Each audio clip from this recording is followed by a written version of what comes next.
Hanggang sa matapos ang dinner, ay walang malinaw na sagot kung pumapayag ba ito sa suhestyon niya o hindi. Nang magyaya siya na sa suite niya sa hotel magstay ay tumanggi ito. Kailangan ko nang umuwi, wika nito na ikinalungkot niya. Kung paano siya naliligalig sa sitwasyon nila ngayon, ay casual lang ito kung magsalita. Wala rin ang atensyon nito sa kanya, kung hindi sa teleponong hawak nito. Mabigat man sa loob ay inihatid niya na ito sa apartment, saka tumuloy sa bar sa sobrang inis. At kahit alam niyang puro paninermon ang maririnig niya kay Ethan, ay ito pa rin ang tinawagan niya para makasamang uminom. Are you in love with her? Tanong nito ng diretsahan. Love my ash, anong alam ko sa pag-ibig na yan? It's either lust or love, Jeremy. Kung lust lang ay huwag mo nang pag-aksayahan ng panahon. How do you define love? Paano mo ba malalaman? I hate this kind of feeling. Nakakasira ng ulo, naiiling niyang wika. Natatawa naman si Ethan sa mga reaksyon niya. Ano ka? Teenager. Yan ang napapala mo sa pagiging playboy. Akala mo hindi ka makakahanap ng katapat. Hindi kita pinapunta dito para insultuhan ako. I need answers, wika niya sa kapatid.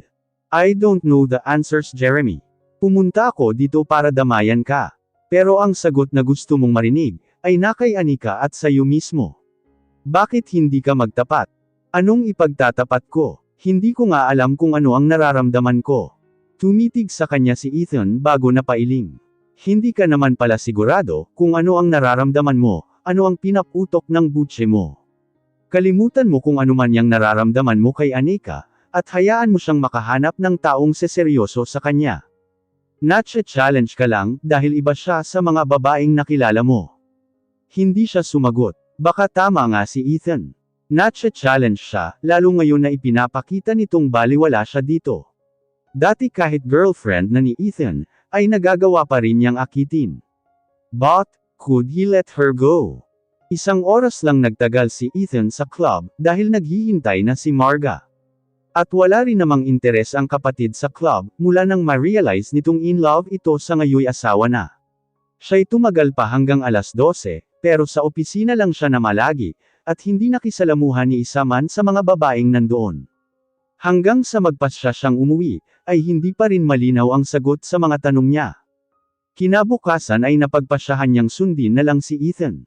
Nalubayan na lang si Anika. Hindi niya ito kinulit maghapon. At naging propesyonal lang sila sa isa't isa, na kung ipinagtataka ng dalaga ay hindi niya alam, dahil wala naman siyang nakikitang ibang reaksyon dito, kung hindi pagiging kalmado. Ilang beses na rin naman siyang napahiya kahapon, dahil pinagtatawanan lang nito ang mga suhestyon niya, kaya't imbes na lalo lang masaling ang pride niya ay tumigil na lang siya. Pagdating ng hapon ay muling bumalik si Ethan sa opisina niya, para kumustahin siya. You're right, na-challenge lang siguro ako. I decided to distance myself from her, hibot balikat niyang wika. Tumitig lang si Ethan sa kanya at napailing. Next week na ang anniversary ni Dad at Mommy Selena, hindi mo ba isasama si Anika? Tanong nito. Ang selebrasyong iyon ay taon-taon namang idinadaos ng mga magulang, kasama ang malalapit lang na kaibigan ng pamilya. Sa ngayon ay may 30 guests lang ang inimbitahan nila, na pinadalhan niya ng email. At iyon ay halos mga ninong at ninang niya at mga kapatid, na kasosyo rin ng daddy niya sa negosyo. No, hindi naman nag-imbita ng mga empleyado si Dad. But Anika is not just an ordinary employee for me and Marga, you know that. Maaari ba naming imbitahan? Tanong nito. Marahan naman siyang tumungo. Suit yourself. Matutuwa si Marga kapag pumunta si Anika, sagot niya bago itinuon sa iba ang pansin. Bago naman umalis si Ethan sa opisina niya, at dumating ang daddy niya kasama si Scarlett. Mahina pala ako sayo, kaya dumiretso na lang ako kay uncle, nakangiti nitong wika. Napilitan siyang ngumiti, dahil naroon ang daddy niya.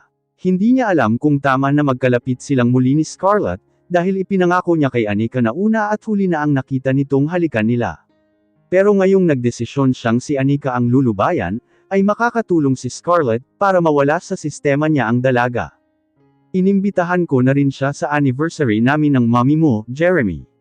Bring her as your date, nang makabawi ka naman kay Scarlett, nakangiting wika ng ama. Hindi niya alam kung sinasadya ba nitong paglapitin sila, pero napilitan na rin siyang tumungo. Nagtagal pa ang mga ito sa opisina niya, hanggang sa abutin na ng uwian ng mga empleyado. Si Ethan ay mataktika ng lumabas sa opisina niya, hanggang nagpaalam na rin ang ama na iiwan na sila ni Scarlett. Halos 6:00 na, at alam niyang naghihintay na si Anika, para sa reports nito na ipinapasa sa kanya tuwing hapon. Anong oras ka lalabas ng opisina? You're too hardworking, wika ni Scarlett na dam ako sa likod ng swivel chair niya, at sinimulang hagurin ang likod niya at minasahe tumayo siya para umiwas at tinungo ang pinto. Nakita niyang naghihintay pa rin si Anika sa pwesto nito, kaya't lumabas siya para kuhanin ang report. You may go now, Anika. Bukas na lang natin i-discuss ta, wika niya sa formal na tinig. Nakita niyang napalingon ito sa silid niya, at nakitang nakatayo si Scarlett doon, at naghihintay sa kanya. Gusto niyang murahin ang sarili sa dumaang sakit sa mata ni Anika, na pilit iniiwas sa kanya. Nang bumalik siya sa opisina, ay lumukab ang lungkot sa sistema niya, na halos makalimutan niyang nasa harap niya si Scarlett. I still have a meeting with the security by 7 o'clock, maiinip ka lang dito, pagtataboy niya dito. Magkita na lang tayo sa anniversary ni Dad. Napilitan naman itong nagpaalam sa kanya at umalis kaagad. Nang i-dial niya ang numero ng guard, at tinanong si Anika ay sinabing halos kalalabas lang nito. Nagmadali siyang lumabas ng opisina, at halos takbuhin ang parking lot. Pero kahit singbilis ng kidlat ang kilos niya, hindi niya na ito naabutan sa waiting shed, sa labas ng compound ng Villarreal Corporation. Kanina pa nakatanaw si Anika sa mga bata sa isang parke. Na halos 15 minutos lang kung lalakarin, mula sa opisina ng Villarreal Corporation. Nang pinuna na siyang pauwiin kanina ni Jeremy, dahil nasa opisina nito si Scarlett, ay nasaktan siyang muli.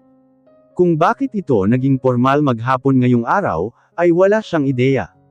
Kahapon ay halos ipagdudulan na nito ang sarili, ngayon ay ibang Jeremy na naman ang nakaharap niya. Ipinagpasalamat na lang niyang hindi siya nagpadalos-dalos kahapon sa mga panunukso nito, kung hindi ay nagmukha na naman siyang syunga sa harap nito at ni Scarlett. Tumunog ang telepono niya, at nakita ang ilang tawag ng binata, pati sa personal number nito. Gusto niyang ihagis ang telepono at umiyak ng umiyak, pero katangahan iyon sa parte niya. Jeremy is a player, at pinaglalaroan nito ang damdamin niya. She is Carlin Desagon, heir of Manuela Desagon. Nagmamay-ari ng ekta-ektaryang lupain, at nagmamay-ari ng 2 kumpanya. Pero heto siya at nagpapakababa sa isang lalaking walang ginawa. Kung hindi ang guluhin ang katahimikan niya. Minsan ay gusto niya nang ilantad ang sarili, para ipamukha dito ang totoong katayuan niya sa buhay. Baka ang dahilan kaya siya nito pinaglalaroan, ay dahil akala nitong pipitsyugan lang siyang babae. Pero sa huli ay ang kaligtasan niya ang iniisip. Siguro ay makabubuting umalis na lang siya at lumayo sa mga ito. Kaya rin naman niyang mang ibang bansa, at maaari niyang isama ang ina-inahang si Lucilla. Sa kalituhan ng isip ay nagpasya siyang dumaan sa mall, at mamili ng susuotin kinabukasan. Gusto niyang makapag-isip ng tama. Nag-check-in siya sa isang hotel, at doon nagpalipas ng gabi. Nagbabad siya sa bathtub at nakinig ng musika, para kumalma ang dibdib. Hindi niya hinayaang pam-attack kahit isang luha sa kanyang mga mata. He's not worth it. Kinabukasan ay 8:00 na siya pumasok, at nakitang nasa opisina na rin si Jeremy. Dahil nakita niyang lumabas mula doon si Aiko dala ang ilang folders, na marahil ay ni-request ng binata. Agad siyang nag-type ng resignation letter, at tinawagan ang sekretarya ni Zane Villarreal, kung pwede itong makausap. Pinaakyat naman siya agad ng sekretarya nito. I didn't expect this, wika nito nang makita ang resignation letter niya. Ano ang nangyari sa usapan natin? I'm sorry sir. Akala ko'y dito ko makikita ang katahimikang hinahanap ko. Let your son marry Arlene, isa pa rin naman siyang Desagon. Hindi isang Desagon ang hinahanap ko, kung hindi ang magpapaibig sa anak ko Anika. Kung ganoon ay hindi rin ako ang hinahanap nyo. You can try Scarlett, sagot niya rito. Alam ba ni Jeremy ang balak mong pag-alis? Hindi ko pa ho nababanggit sa kanya, pero bibigyan ko rin siya ng kopya ngayong araw. Let my son decide on that, Miss Merced. Ibinalik nito ang papel na hawak sa kanya. Bumalik siya sa pwesto, at sinimulan na ang trabaho. Wala pang 10 minuto ay tinawag na siya nito sa intercom. Saan ka nagstay magdamag? Agad nitong tanong sa kanya na ipinagtataka niya kung paano nito nalaman. I went to your apartment last night, alas 11 ay wala ka pa.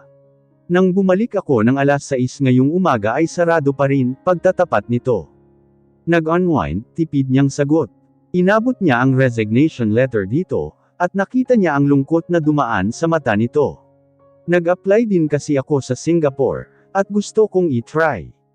Plano na kasi naming umalis ni nanay dati pa, pagsisinungaling niya. Pinilit niyang huwag maging emosyonal, pero gusto niya nang lumabas sa opisina nito. Nang hindi pa rin nagsasalita si Jeremy ay nagpatuloy siya. May 1 month pa naman, para ituro kung sino man ang papalit sa akin. I will make sure that she'll meet your expectations. Marahan lang na tumungo ang binata, at dahil hindi na ito nagsalita ay umalis na siya sa opisina nito.